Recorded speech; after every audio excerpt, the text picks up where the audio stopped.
Namaskar. Today, there are two great memorable occasions. The first, the Independence Day of our nation, and secondly, the birthday of Sri Aurobindo. In terms of date, there is a coincidence, but it is very obvious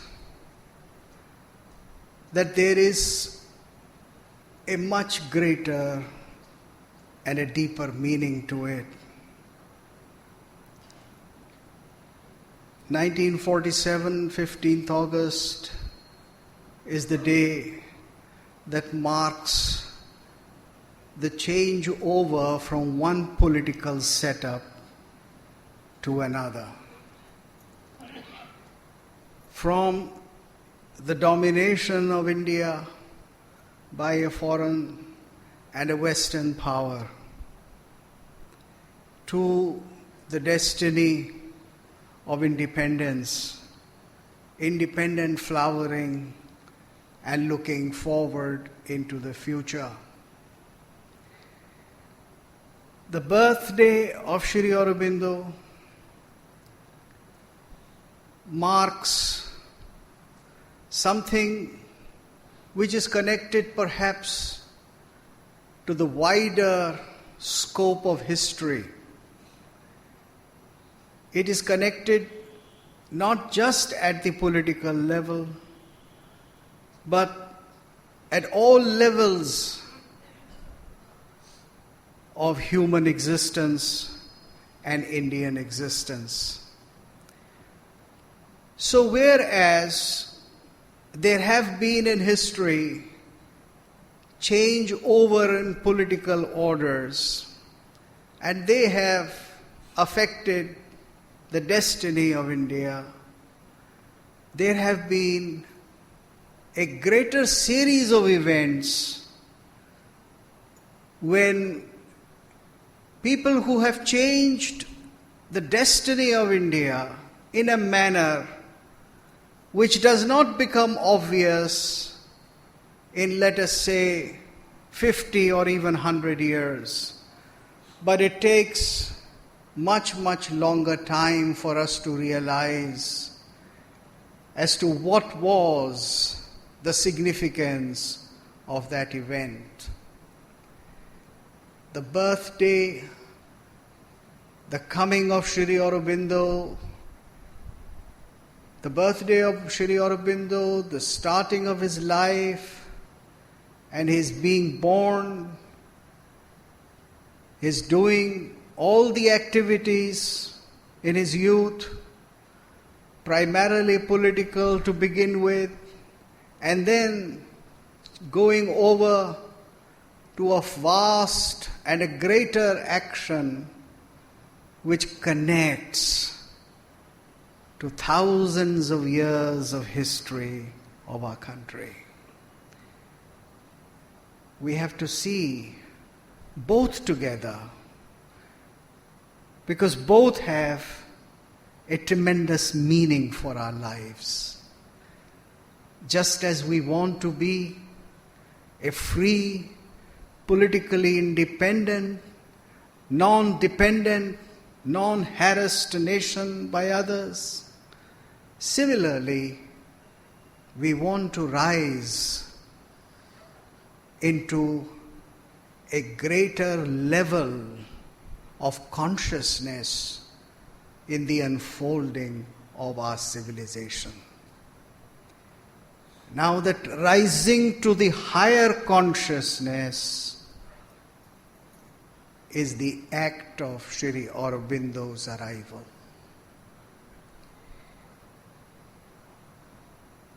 In the history of our country, there has been a concept. And this morning the two bhajans sang to us, or rather the two beautiful verses on Sri Aurobindo sang to us talked about exactly this concept which we have had. What is this concept? This is the concept of avataran, of somebody coming and making a contribution and making a significance which from that moment changes something which can be called historical. So just as there is a change in the political order which is historical at the level of social and political existence, similarly there is a change in terms of the power, in terms of the consciousness that gets transformed. That is the meaning of avatar. The idea that there is a descent, or that there is an opening, or that there is a manifestation that gives us a new direction, that gives us a new method of thinking, that gives us a new method of living. This is exactly the meaning of avatar. It has been looked upon in some older paradigms, cherished and lived with, like the avatar of Rama and Krishna, the avatar of Vishnu. But it is not the avatar of Godhead by which we are limited in our cultural, philosophical and historical consciousness. All the great forces which change a certain level of consciousness, they have the status of an avatar. So when the Vedic Samhita was first collated and the Rig Veda was put together, when the Vani of the great rishis was made into a redaction, then that itself was an avatar. Because our textual tradition begins from there, and when our consciousness relates to our text, then that is where we begin. And none knew this better than Sri Aurobindo himself. Because he gave us an entirely fresh, but at the same time, the perennial message of the Vedas. Again, when there is the birth of a new philosophic system, of an edition, of texts of different order, then there is the idea of avatar.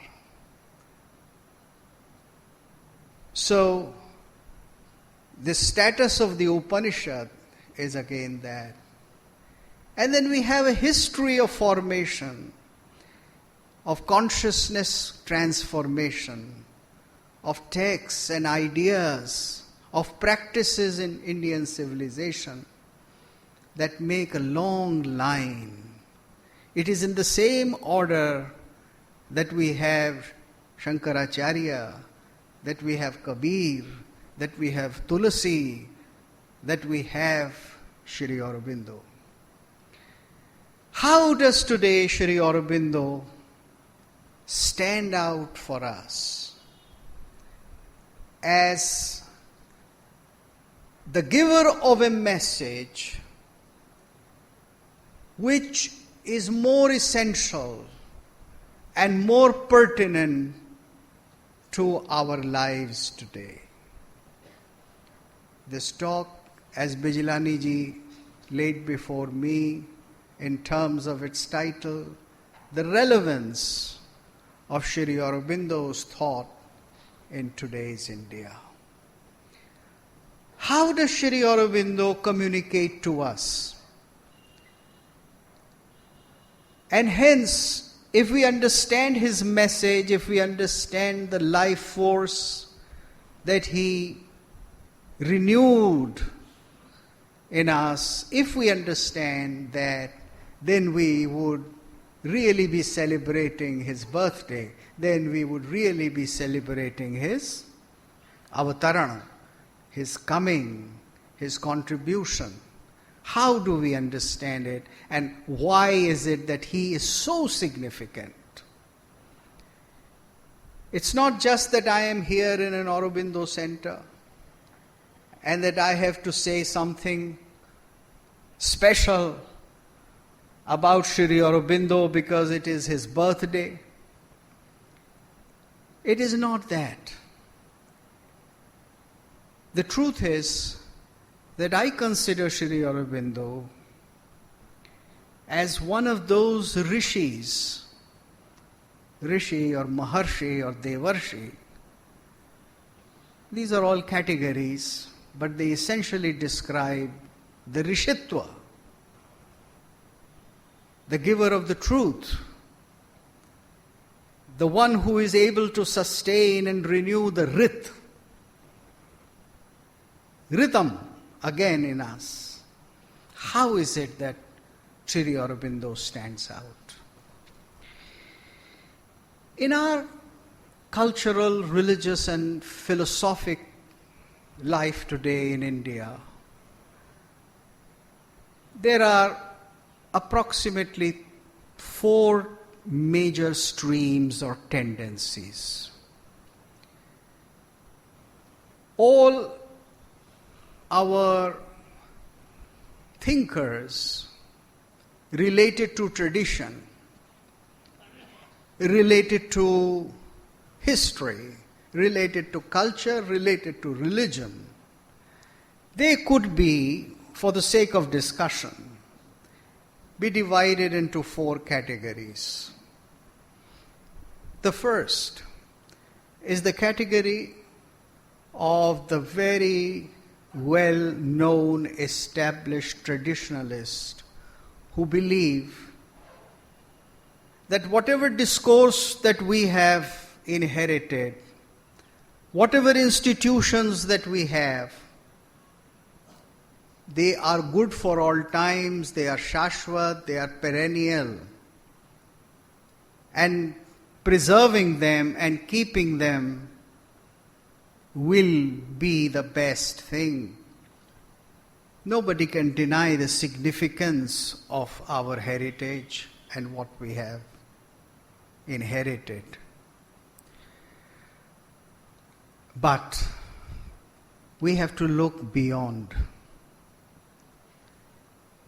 For the people of this category, the tradition which has been coming down ages is so strong, powerful, and good for all times that nothing will happen to it and that it shall survive into the future unchallenged.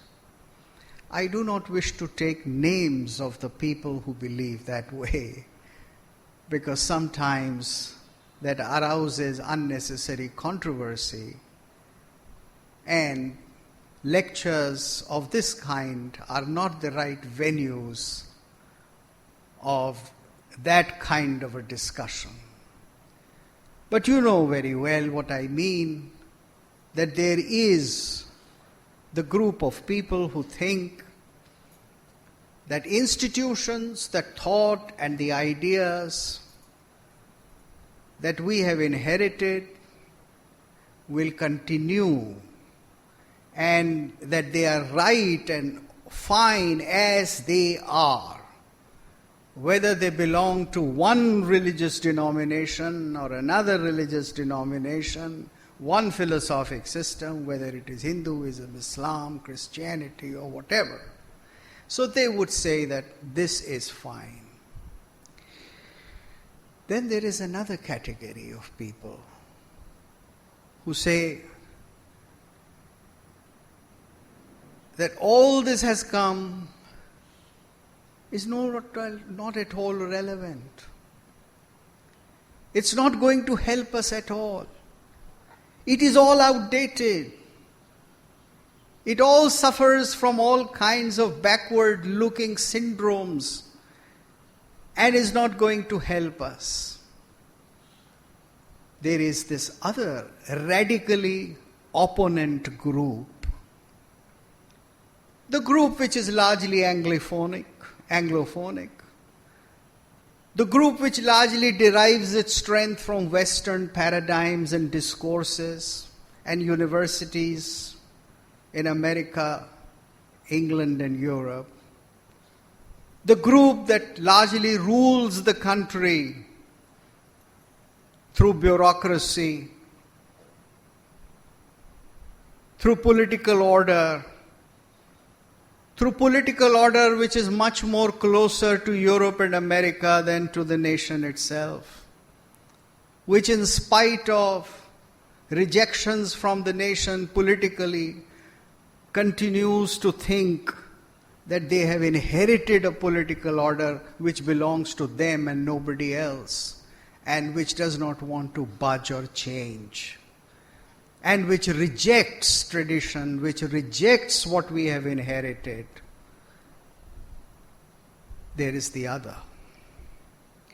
Then there is the third, which says, yes, we respect, we order, we even worship what we have inherited.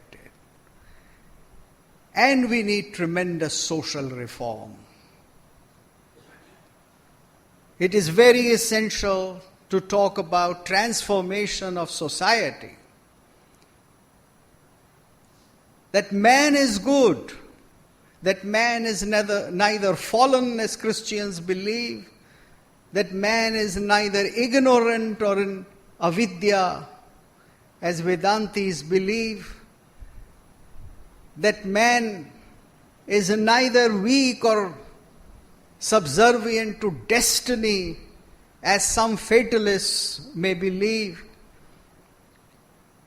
that man can do everything, that man alone on humanitarian basis can change and make a new world order.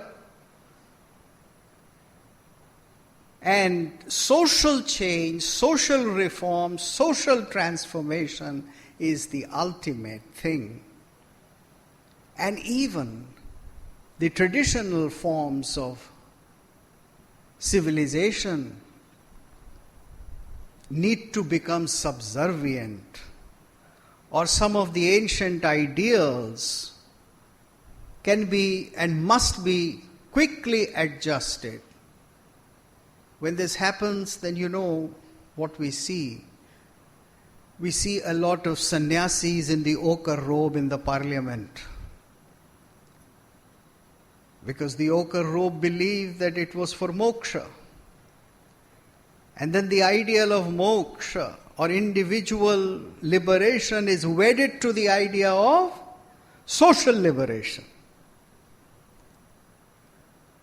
So they say that I may have taken sannyas, but this sannyas is for social transformation. So I can become a member of parliament, I can become a social reformer, I can become a preacher, and I will not do tapasya, I will not go into the forest, I will not be a recluse, but I shall work for immediate social causes. I may have the dress of a sannyasi, exactly the same as a sannyasi 100 years ago, the traditional guru, my guru did, but I will work for good, better laws in child labor, or I will work for social reform. Social reform becomes institutional, and political reform becomes the exclusive and the supreme agenda for this third category. Then there is the fourth category, which believes that there should be progress, that there should be vikas, that there should be more and more of development, that a lot of money be generated, a lot of wealth be accumulated, all the obstructions in the ways of making wealth and distributing it properly, all the obstructions should be set aside. And when there is a lot of generation of wealth and when it is distributed, then there shall be happiness. Now, as you will see, all these four ways of thinking are absolutely incomplete and they are absolutely non-Indian.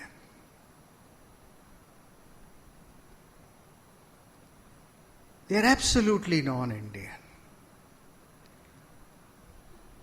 They emphasize one thing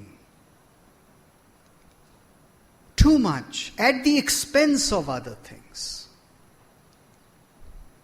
And they carry out agendas which create social conflict, unnecessary bickering, and the wrong ideals. They demand for things which cannot happen. The classical Indian ideal has been of Chaturvarga, Dharma, Artha, Kam and Moksha. And it is not one which is to be pursued at the expense of the other, but which has to be pursued altogether, in an integral manner, in a combined manner, and not one at a time, but all together with a total awareness of all these four aspects of time. This is what we have practiced for thousands of years, and this is what has sustained the civilization. If you think, if you look around, if you search for somebody who has this integrated approach, then there is none other than Sri Aurobindo. I am not saying this just in order to praise him on his birthday at a center established in his memory. I am saying this on logical grounds, by giving you, to use a very popular word these days, intellectual data. That look, here is a system of thought, and here was a life which combined all these aspects of life, which in the older language may be called Dharma, Artha, Kam and Moksha, and to which Sri Aurobindo gave an entirely different philosophic system and modern terms of usage. That is why Sri Aurobindo becomes the most significant thinker for us in modern India. If you look at other great names, I'm not going to take those names. I don't want any unnecessary discord. They concentrated on one aspect. They may have been given the title of a Mahatma by their followers, but the agenda was limited to a few things. This was not the case with Sri Aurobindo. And Sri Aurobindo, as we know, was not just a thinker. He was a doer.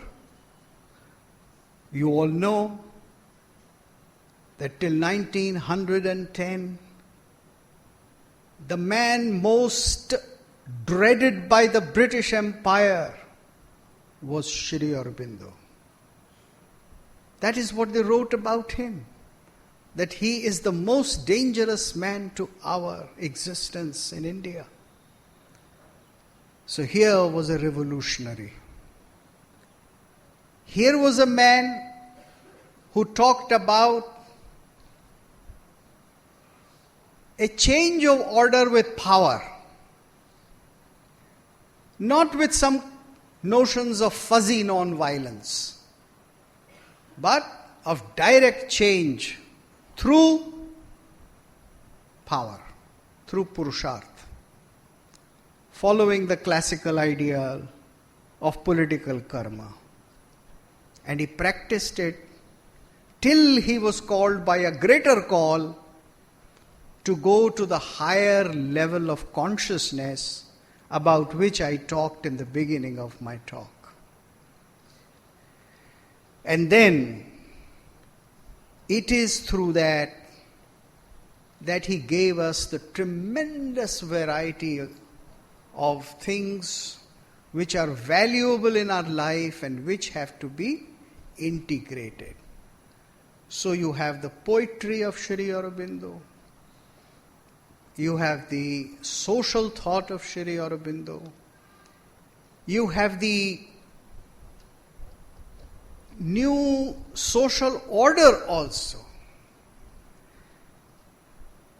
You have the realization of a utopia as well, in the form of Aurobindo. From Plato onwards in the West, in the Western tradition, because the tradition of a utopia, Eftopia, good land, good country, as it means in Greek, is a Western concept, initially a Greek concept and then taken over by Europe. But here we have in Sri Aurobindo and the mother a practical realization of a utopian community. There have been Walden ponds and certain communities and various other small-time organizers who tried to live a life separate and far away and to create and give the image of a new social order. There, in history, you have many examples.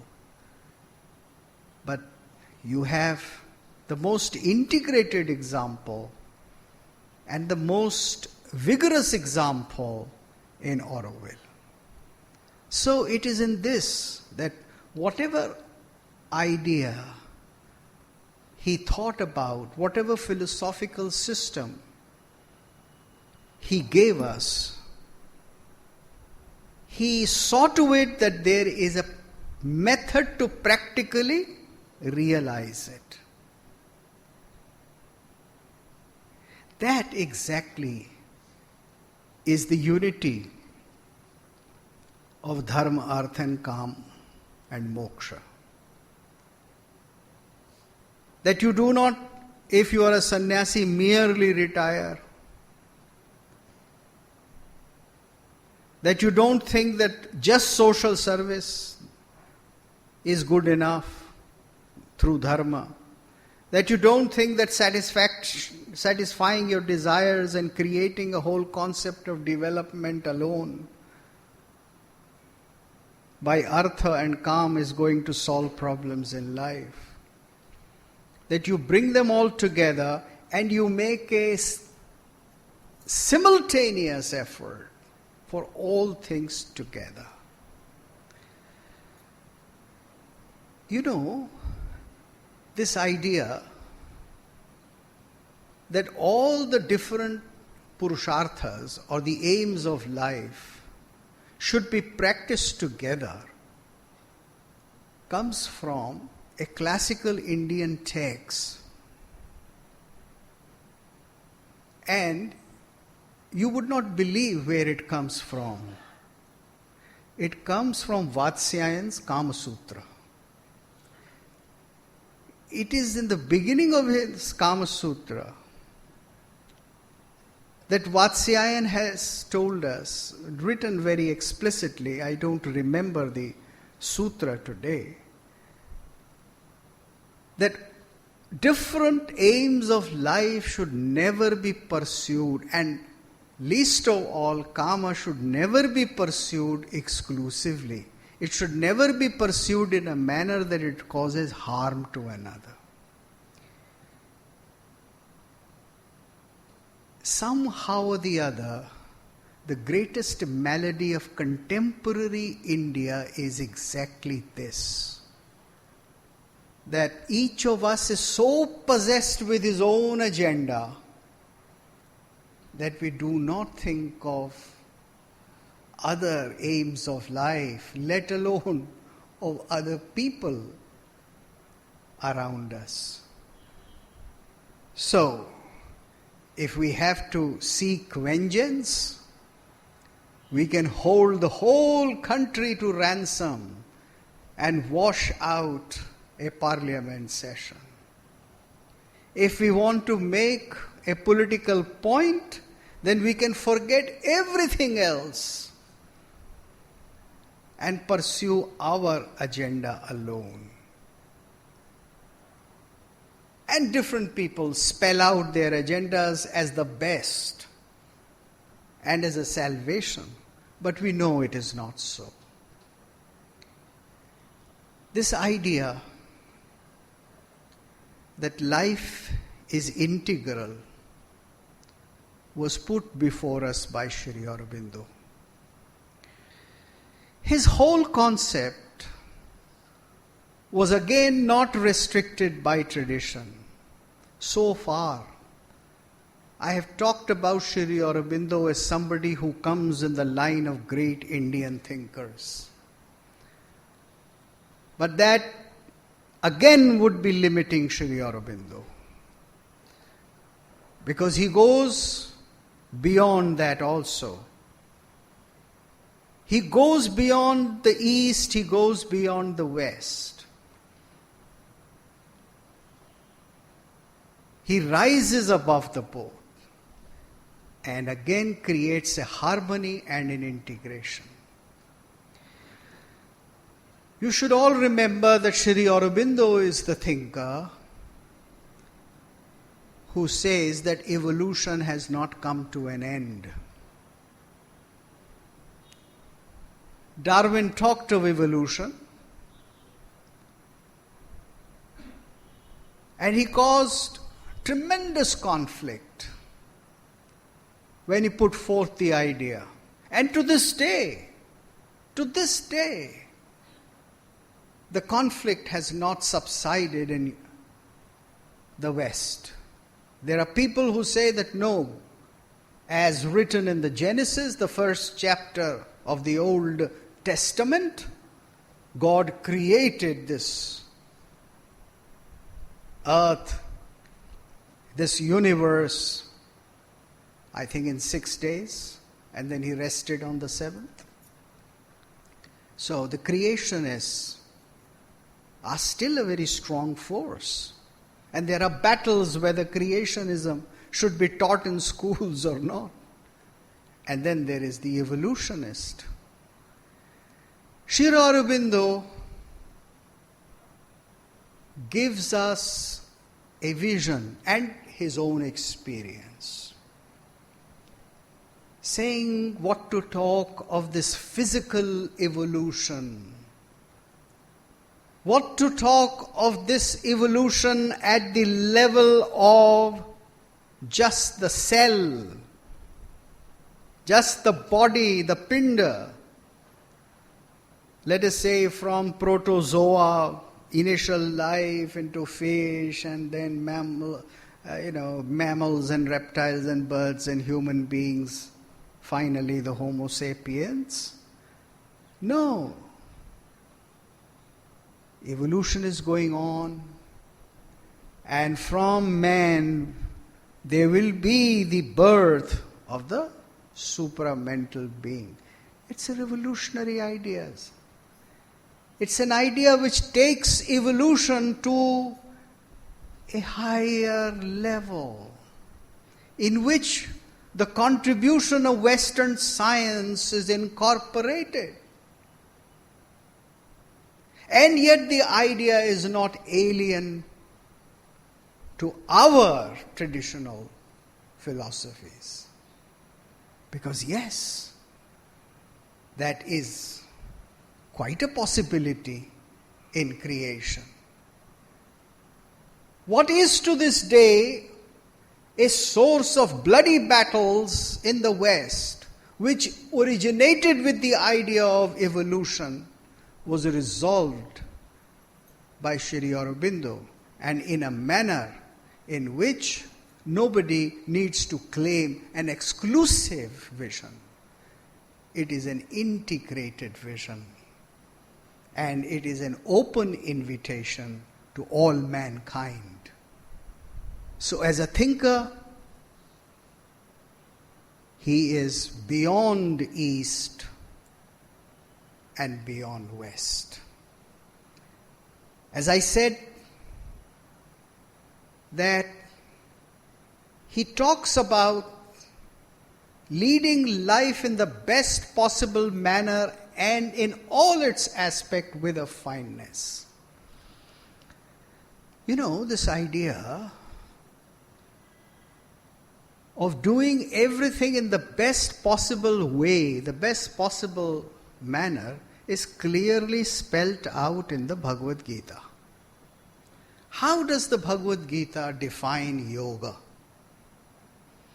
Of course, we know it talks about Jnana Yoga, it talks about Sankhya Yoga, it talks about Bhakti Yoga. But what is the most important thing that brings it all together? Yogaha karmasu kaushalam. Yoga is not just bhakti, yoga is not just jnana, yoga is not just Vedic rites and rituals. It is karmasu kaushalam. It is skill. And skill not in the limited manner of a social reform or an educational reform or a money-making skill. That, of course, also. But the skill of doing the right thing at the right moment. It is a philosophical, moral, ethical choice as well. Let me take an example. When somebody takes up the religious vows and becomes a sannyasi, a monk, whether a Christian monk or a Hindu monk, the vow is that he shall not embrace a woman or sexually embrace even a member of his own gender. All right? So celibacy is considered to be a vow. But suppose if a monk is sitting on the banks of a river and sees a drowning woman, is he not supposed to jump in, take the woman in his arms and bring her to the bank and save her life? Is he not supposed to break the vow, which is a cardinal vow of celibacy for his monkhood? Yes, this is kaushal. This is yoga, that I can decide what is the best action for me now, in spite of all the rules, in spite of all the law books, in spite of all my vows, that is kaushal. It is not just learning a few skills, whether of how to defeat the my opponent political party in election or in rhetoric or on television debate. It is not just the skill of giving greater profits to my MNC or business interest, but it is the understanding that my action should benefit the largest number of people, and it should benefit the person who is asking for my help. So I should be able to put aside the rules without a selfish interest. Just as in the example that I gave you, this is yoga karmasu kaushalam. And how is this achieved? It is achieved by an integral vision of life. Now, in his great work, The Integral Yoga, Sri Aurobindo talks about the various traditions of yoga, of bhakti and jnana and karma, yoga, and the different traditions as they have practiced throughout the ages. But in so many other of his writings and pamphlets, and later on so many books which were issued by the mother, we have a solution to each and every small activity that we must do. Sri Aurobindo comes at a time when Western technology was making major transformations in India. It had in fact made major transformations already. The conquest of India by the Britishers was based upon their superior technological strength and skills. And it is from this point onwards that India became intimidated of what is Western technology and technological skill. And we are to this day still intimidated by it, because we have not achieved a parity. We have not achieved an equality in terms of not just nuclear firepower or missile or this or that, but in terms of fine technology, of every aspect of technology.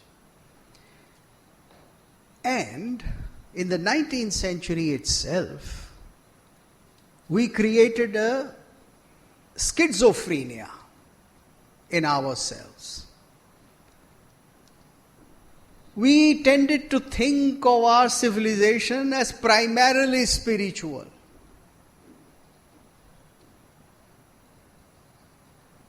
And in a large number of particularly regional language newspapers and writers and rhetorics and talks, you constantly hear this. Bharat ek adhyatmik desh hai. You see, this jargon still continues. This jargon continues in the minds of a lot of Indologists, or it used to. Now, of course, it has, the strategy has flipped, and the latest of writings that come from Harvard and Chicago and Columbia are saying something else. They are saying that India is a country where human rights are not respected, that they are backward in enforcing all kinds of human rights. The latest stick by which the West is browbeating us, clobbering us, as a matter of fact, all the time, is the stick of the human rights. So, we have had incidents, I don't know where was it, somewhere in Denmark or Norway, where a mother was punished for putting her child to sleep in the same bed and not in in a separate room, in a separate bed. We have had all these kinds of battles, and we continue to have. So then the idea that India is a spiritual country was generated. And we began to pride ourselves as a spiritual country. Now, Sri Aurobindo is the first writer, the first thinker, the sage, the rishi, who puts this aside by making us aware that if a civilization is to be a success, and Indian civilization has been success, and that there is a destiny for India in the future, and that India is not going to look upon just the dawns of yesterday, but the afternoons of future, as he said. Then he said that we have to go beyond this schizophrenia, that we are primarily spiritual and secondary material. Because more than anybody else, he understood the idea of Chaturu Varga, Dharma, Artha, Kam, Moksha as one single reality. And he chose an entirely different terminology of integral yoga for us to lead life.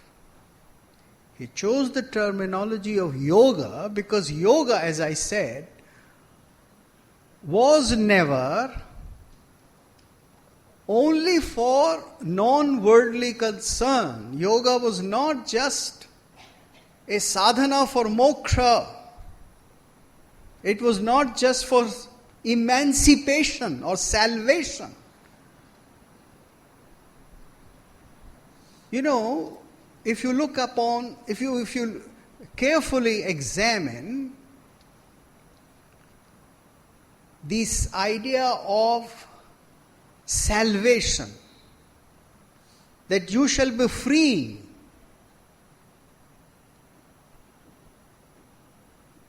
is a non-Indian idea. Because salvation means that there will be no return. That once you have achieved salvation, either in Christian or in Jewish or in Islamic terms, then you are in heaven and for good, and that's the end of creation. Whereas the Indian idea is of coming back, rebirth.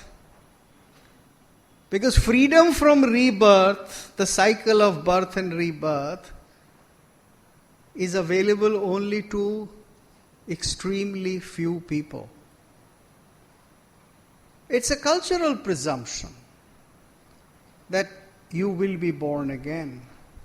And then there are philosophical sects in India that say that we want to be born again and again. Janma janma rati rama chahu,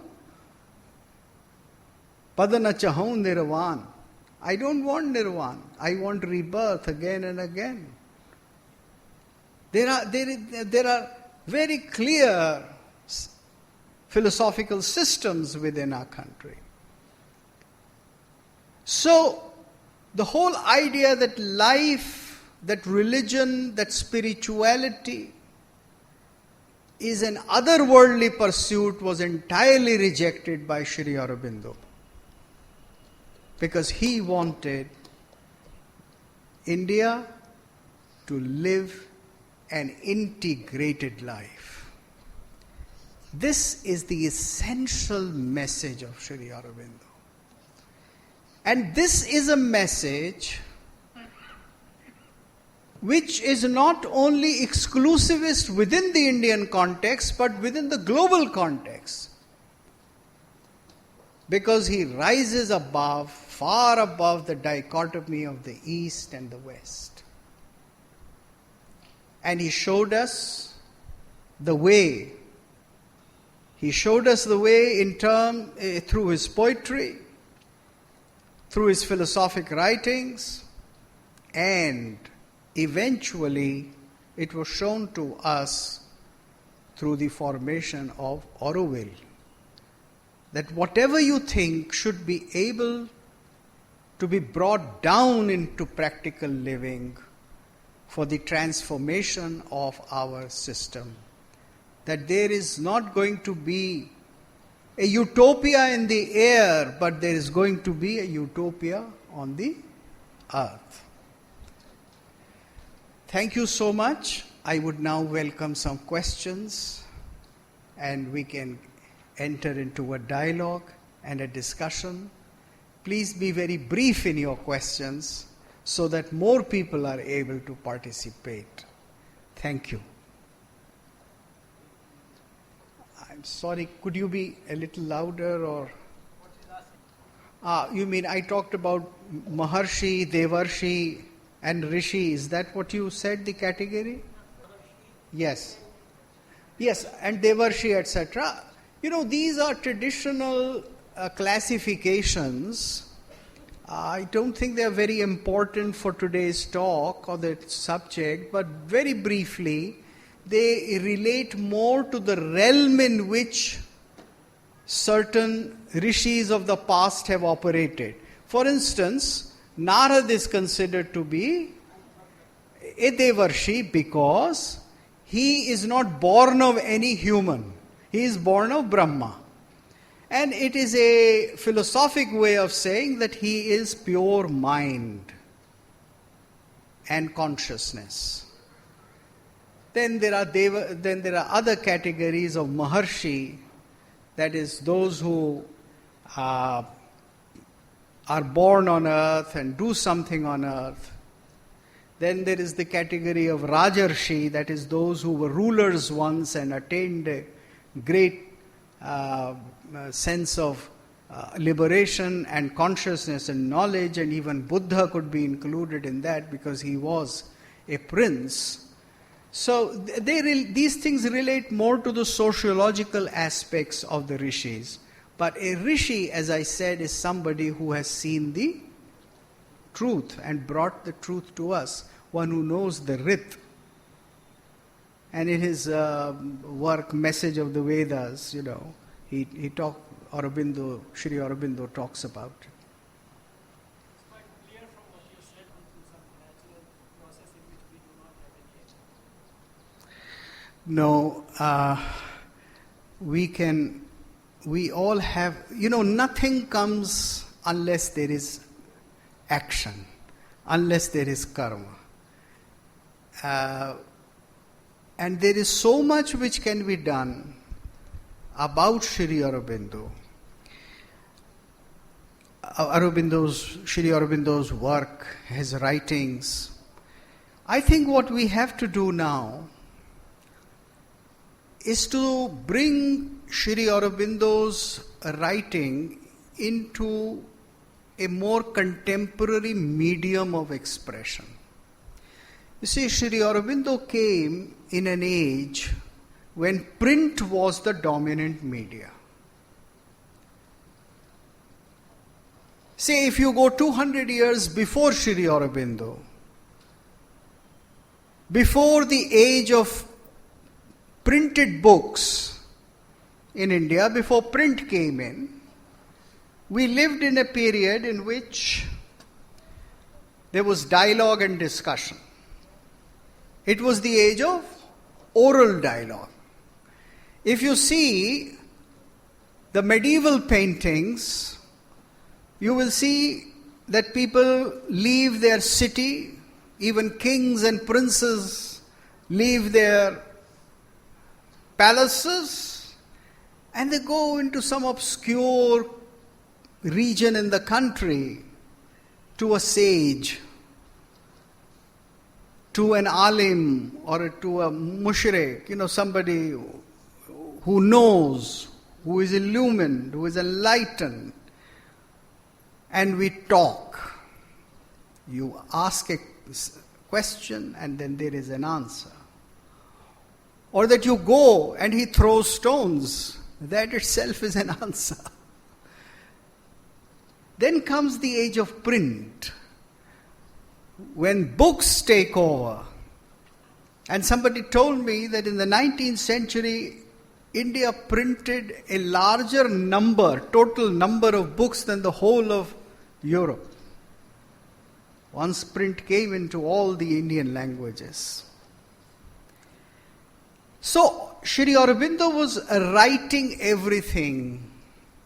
And also because Sri Aurobindo had become a recluse. And not many people could go to him, or that he could travel. So, he wrote, and we have his now printed, edited writings. We have to go to the next level.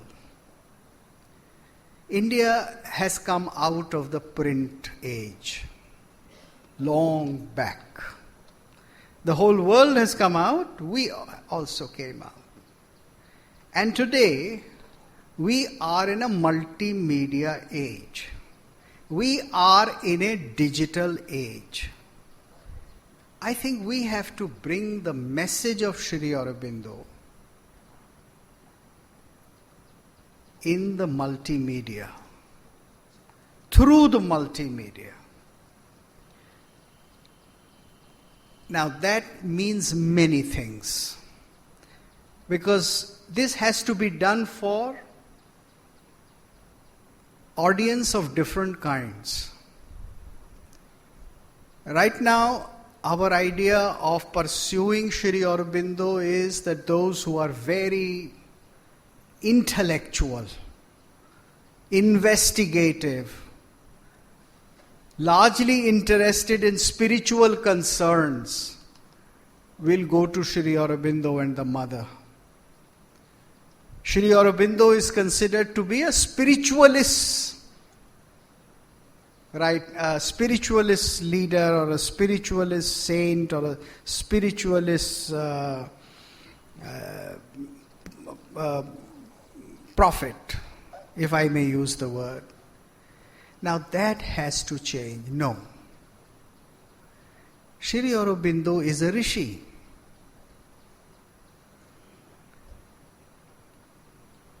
When the common Indian thinks of Narad, he does not think of him as the writer of Narad Samhita or Naradiya Shiksha. He thinks of Narad in terms of a visual. Somebody with a particular body moving around with a veena, that may be historically true or not. It is not historically true what is portrayed. But that is, and then of all the different stories which are associated with Narad. I am taking only one example. Our great writers have to be brought out, not just Sri Aurobindo. This would apply to many of our so-called philosophers, like Acharya Abhinav Gupta of 11th century Kashmir, who was a great thinker, who wrote all kinds of works, who was an integrated mind, who wrote on different aspects of life, like Sri Aurobindo.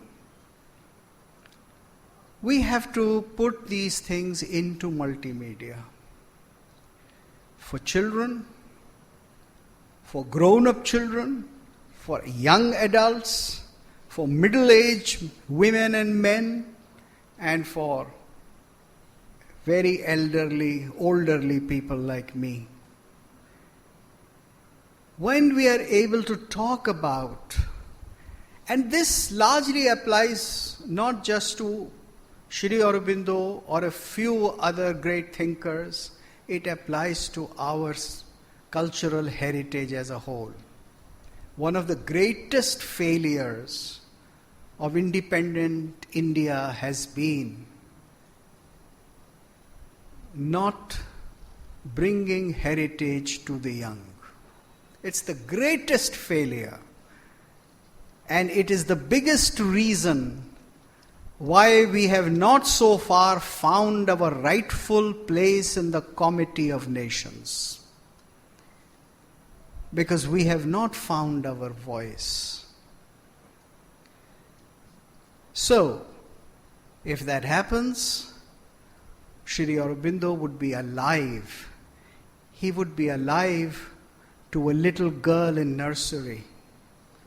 He would be alive to a student in class 8 in college. And that makes a very big difference. I can never forget how Sri Aurobindo became alive for me. In 1964, when I took admission in a college and I entered the library of that college, I saw in the shelf called New Arrivals a book by a disciple of Sri Aurobindo called B.P. Saint Hilaire. It was a book with a picture of Sri Aurobindo, a white colored book, the title, The Future of the Man, The Future of Man. I looked at that book, I looked at the picture of Sri Aurobindo, I started reading that book, and in the next 3 years, till I finished my BA, I had read each and every word of Sri Aurobindo. It was that book placed at the right place. It was the face of Sri Aurobindo which I looked at. I looked into his eyes, he looked into mine, and then I started reading. So reading comes much later. It is the darshan. The Indian concept of darshan. That I gaze, I look, and I am looked upon, which makes communication. Sri Aurobindo has to be brought into that equation. Yes, I have here a question. Oh, I'm so sorry.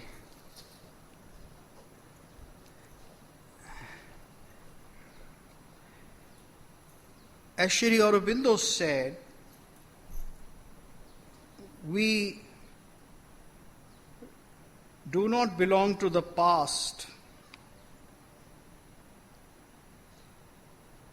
dawns of the past, but to the noons of the future. Will you please elaborate? So what does it mean that we belong to the dawns of the, not to the dawns of the past, but to the noons of the future? Well, the crux of his philosophy is that evolution has not ended. That the birth of the supramental being is part of the physical evolution which is going on. But that progress towards the supramental being can be hastened in each of us by integral yoga. That yoga brings us into supramental state. What he defined as, what may have been defined as jnana or paramapada or sayujya mukti by the earlier philosophical systems is differently and for our times defined well by Sri Aurobindo. It is defined as the descent of the supramental being, which will happen in the order of evolution, but which through yogic sadhana will and can happen in each of us, provided we exert. Then there is, as I said, the cultural and the social aspect of the noon of the future, of the march forward. And this march forward means that we are able to ascertain what is best available in the world today to us. One of the great tragedies, as I said, was that we have isolated ourselves from the past. We have denied our heritage, is one tragedy. But an equal and a greater tragedy is that we have taken the worst, the trashiest possible things from the Western civilization. We have not taken their best. We have not studied, we have not revered and deeply thought the most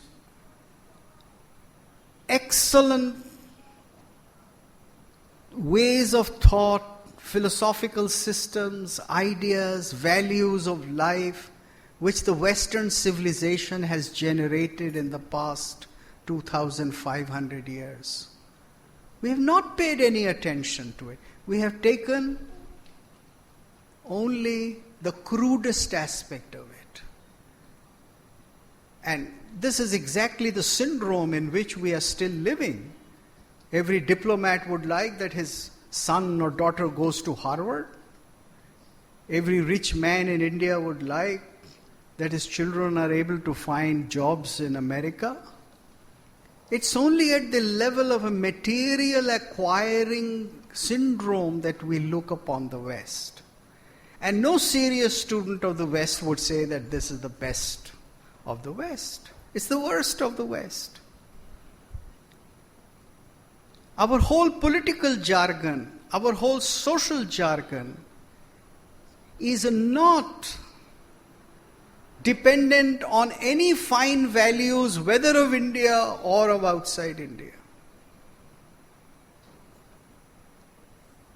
How many people study Greek and Latin in India?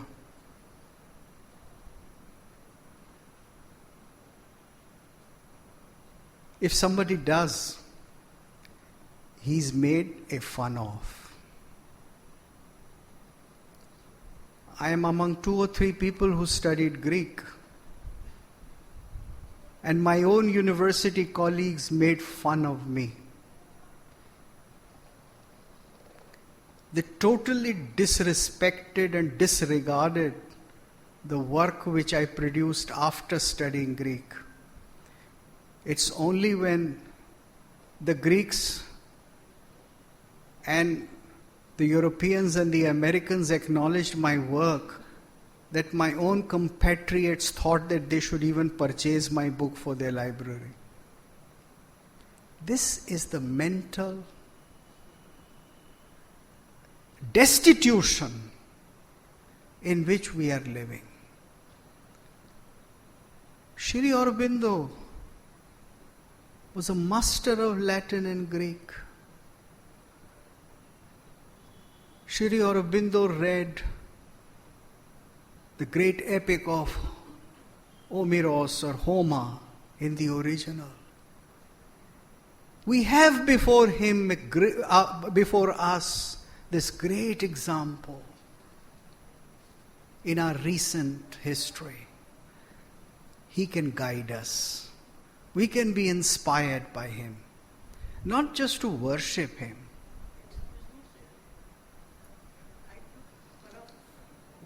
So many. I took up philosophy for my graduation with honors. And I was dreaming that I'll be finding access to Greek philosophy and all that. It was not any of our papers. So we had to be without that. So this is how the courses have been devised in the universities. Philosophy honors or philosophy MA also. It doesn't have Greek philosophy as part of its curriculum.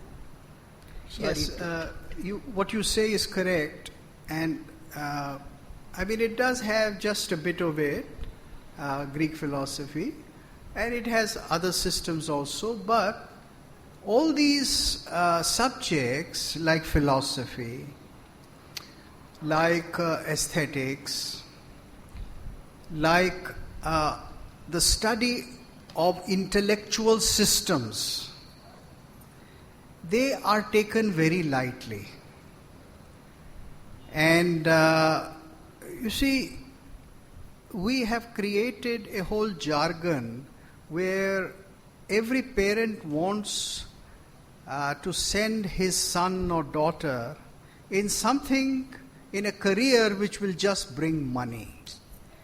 Now, this has never happened in our history.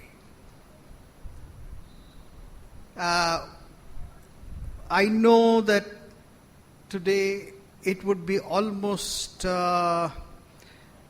racist to say that the ancient Varna system created a pride in you in the profession which your family practiced. That if you were the son of a warrior, then if your family came from the class of warrior class, Kshatriya, then you would take a pride that you belong and you would learn that skill. You will learn other skills also.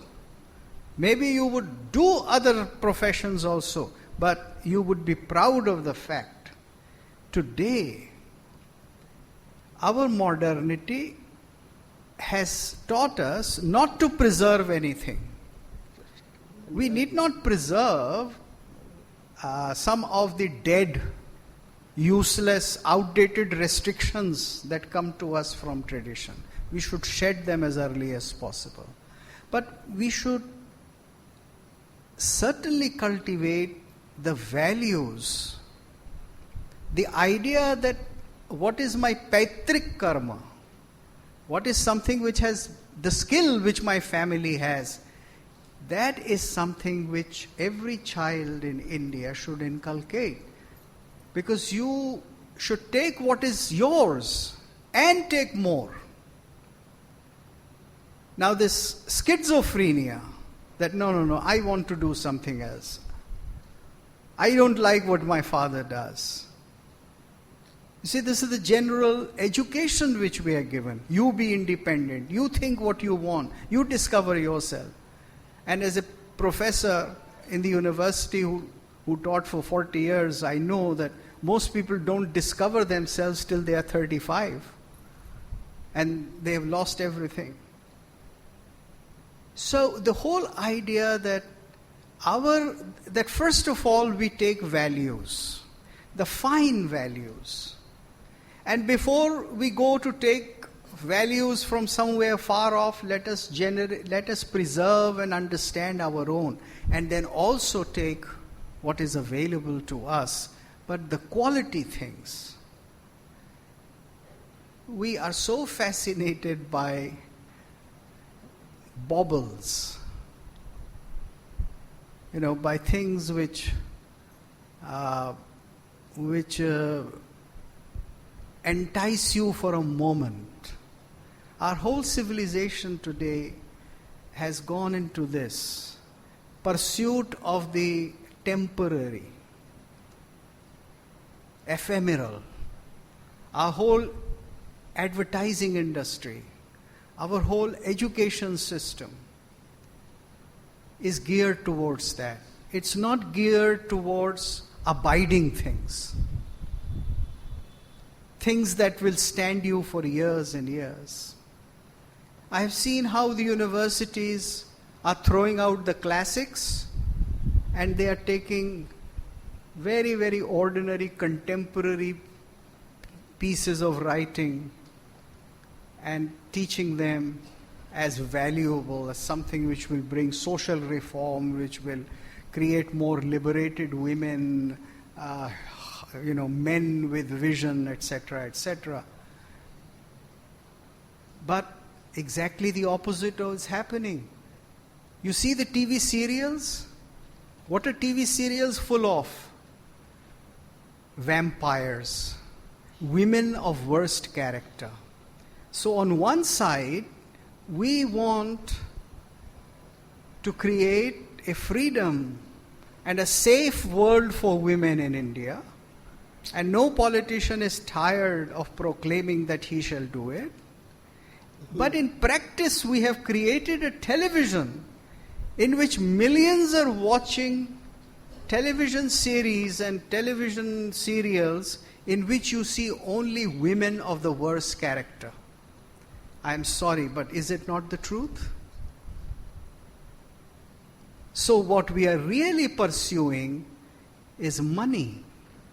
And we are making a world extremely unsafe for women.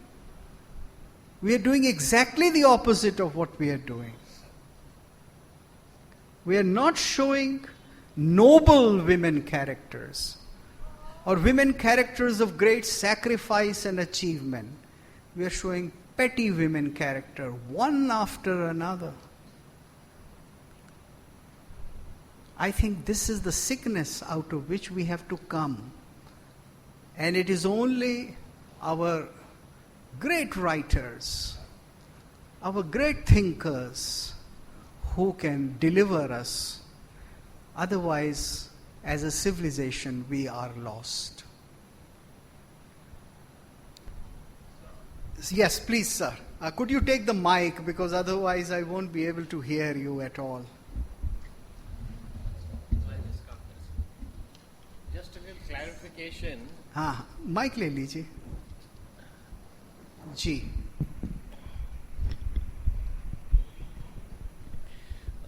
You just said that salvation is not a concept we in India we do not accept, because we are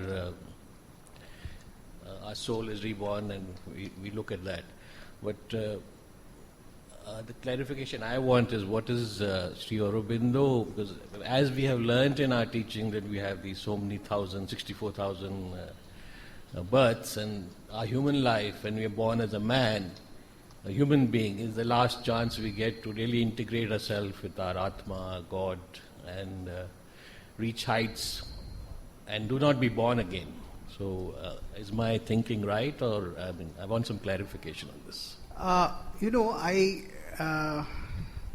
A few minutes ago I said that the idea that one should become free of life and birth and just go into moksha and never to be born again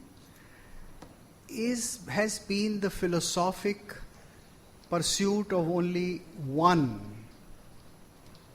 system in India, philosophic system. Most others have not believed in this idea that you have to achieve salvation and this world is a vale of tears. That you are born to acquire heaven. This is not a dominant Indian philosophic idea. And Sri Aurobindo's idea of salvation, he never used the word salvation, because salvation is essentially a Christian term, is that life has to be lived in the full, in all its aspects. So the idea that our action should be life-denying, because he was a believer in the descent of the supernatural. The divine is not separated from anything around us. Everything is divine. He believed and he preached the Upanishadic ideal, Sarvam idam khalu Brahma. Everything here is Brahma. If everything here is Brahma, then everything material is also Brahma. And there is nothing which is small or insignificant or sinful or dirty. This schizophrenia between the flesh and the spirit, the sarkos and the psyche, this is not an idea that Sri Aurobindo would accept, or even the Indian philosophical systems would accept. So freedom or salvation or moksha means living the totality of life. See, it's the totality of life. Some of the Western thinkers, for instance, if you read Aristotle's Nicomachean Ethics, where he talks about what is freedom, then he says that my ability to pursue my desires unfettered is freedom. Then he goes on to define what kind of desire. Because I cannot pursue a desire which is harmful to others. I can't go around and tell people that I have to save your soul, because I have to see to it that you must go to heaven. That desire is not a legitimate desire. And to fulfill that is not freedom. But to fulfill my legitimate desire is freedom. Then there are different levels of freedom, because there are different levels of consciousness. If I am at a higher level of consciousness, my desire would be different. I think, will not be there. yes. Huh? If you're on a higher level of consciousness, if we are achieving that, then basically we are killing our desires also. We're trying to. Killing. Killing them, and it's like dying while living. Well, then that is not yoga, then that is not spiritual, or that is not a philosophic pursuit. Because killing means that you are doing some violence to yourself. As a matter of fact, you have to, because realizing and being conscious of the truth will free myself from my petty desire. For instance, if you say something to me, I don't like it and I feel angry. And I have it within me the urge that I must say something to this man to seek revenge or to settle a score. But if I then think very peacefully that, has he really harmed me? Am I really right in this kind of a response? Then I may get cured of my urge to harm you. So I have got rid of that desire. Killing desire means that I keep suppressing it, but I still live with the desire. But going beyond the desire is when I find that I have come to an understanding where the desire will just disappear. Now that is the positive way, which is very often taken in a very bland way, as suppress your desires, control your desires, don't let your emotions take over. Thank you so much for giving your time and listening to me. I don't really feel that my talk was worth that much, but if just in this interplay of ideas something sticks to your mind and becomes useful, then that will be a great reward for me. Thank you very much.